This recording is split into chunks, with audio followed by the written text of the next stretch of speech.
Hey there, I'm Mark from Spectrum Pulse, and today it's a big one, the newest project from Morgan Wallen, I'm the Problem. So I think there's a misconception around my This Is Not a Review series of mini video essays that they predominantly function as takedown pieces in a not good sort of lane, and that's not true. I might have lukewarm to outright negative feelings about the acts I have covered so far, but it's more about the cultural impact and the moment around those acts and albums that I want to explore, often talking as much about the audience and the discourse than the album itself. I bring this up because I got multiple people saying the next person to receive one of those videos should be Morgan Wallen, and that's also not going to be the case, at least not right now, because not only is it a very easy phenomenon to untangle, it's also profoundly boring to discuss, and I already have in the course of multiple reviews. In short, Morgan Wallen reminds me a lot of mid-period Drake, from the self-aware melancholy curdling into potentially something much uglier that many have been noticing below the surface for a while now, the predominantly female fan base that also starts to slowly shift in a more macho direction, and the projects that are bloated, monotonous slogs bending across genres better classified as playlists than self-contained albums. It's not remotely surprising why he is popular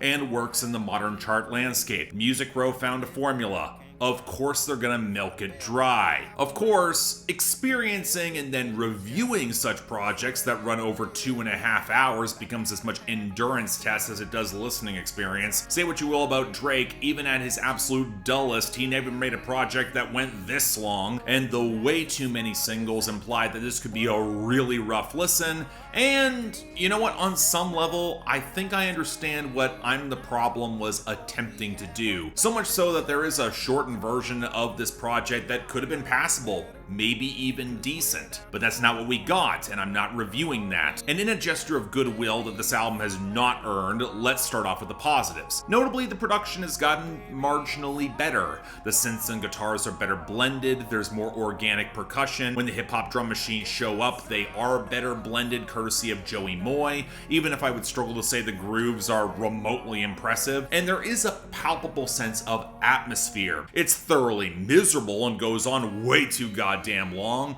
but it is palpable and identifiable for Morgan Wallen. He absolutely has a sound, and I kind of wish he embraced slightly odder melodies like on the Haunted Falling Apart. It could make these more interesting. And if I were to be generous, there is an attempt at some somewhat interesting themes here. It becomes very obvious that the opening title track is meant to set up an arc across the album. He's the bad guy, duh. And then throughout the project, we get the meandering introspection and back and forth that might come with Recovery. In fact, the strongest set of songs here is the run between The Dealer and I Ain't Coming Back, about 20 plus songs in, and that highlights A Way Out, with a few breakup songs that feel like a bit of a breakthrough. Yeah, there's gonna be backslides and relapses, he's dealing with alcoholism and a lot of heartbreak. That kinda comes with the territory, which is why the faster, swampy atmosphere of Genesis can feel so biblical in his stumbling backwards, and the album is often framed to highlight his missteps as precisely what they are, which might be the reason why this feels like so much of a turgid slog if you have to live through it. And on songs like Kick Myself, there are some interesting revelations,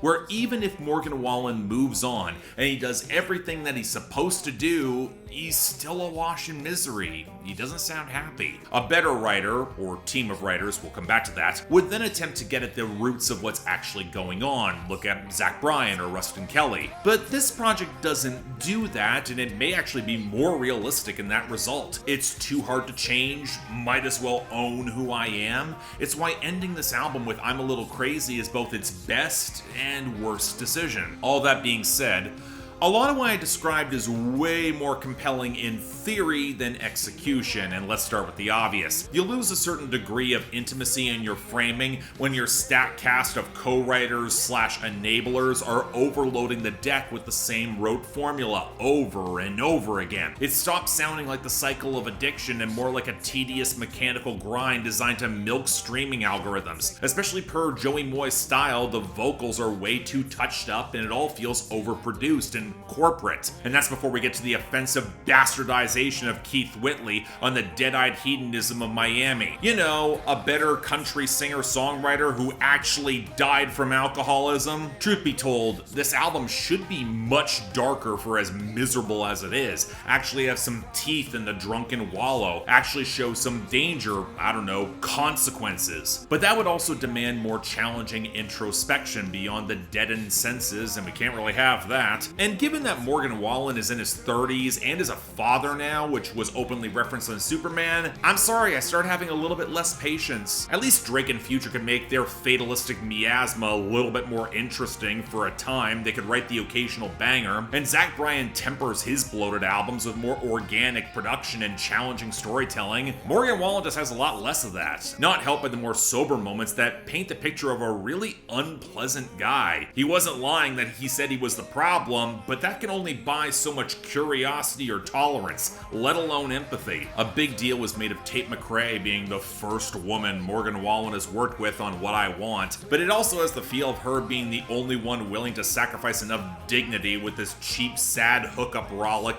save for a nice guitar line and ready for the radio. And even then, I think I might prefer her to Eric Church slumming his way through the anti-drunk driving number 3 and number 7 that is right up to the line of good taste with the Dale Earnhardt references, or goddamn Hardy on Come Back as a Redneck, which tries to call out the city dudes who look down on country guys that if they should come back, they should be as miserable as him in the sticks. Besides all the city guys who cosplay as country, dude, you owe your career to the Music Row Industrial Complex and TikTok saving your ass from all your numerous fuck-ups. You've built your career selling this relatable narrative, and I don't buy this bullshit. And sadly, the Drake comparison rears its ugly head because the skeevy, self-serving behavior towards women, that's not going anywhere either. Getting all sides of it with the concerned trolling of eyes are closed and lies, lies, lies, to the casual abandoning neglect of their new partners of where'd that girl go and just in case, to the pure asshole moments like kiss her in front of you. In a different era, this would be post-grunge in the vein of Hinder and would probably have more muscle for the trouble. Or, you know, if you want to make the Maroon 5 comparison, at least Adam Levine would have been having more fun in the more hedonistic run between Crazy Eyes and Miami. I mean, I get that it's framed that it's not exactly him doing good things, but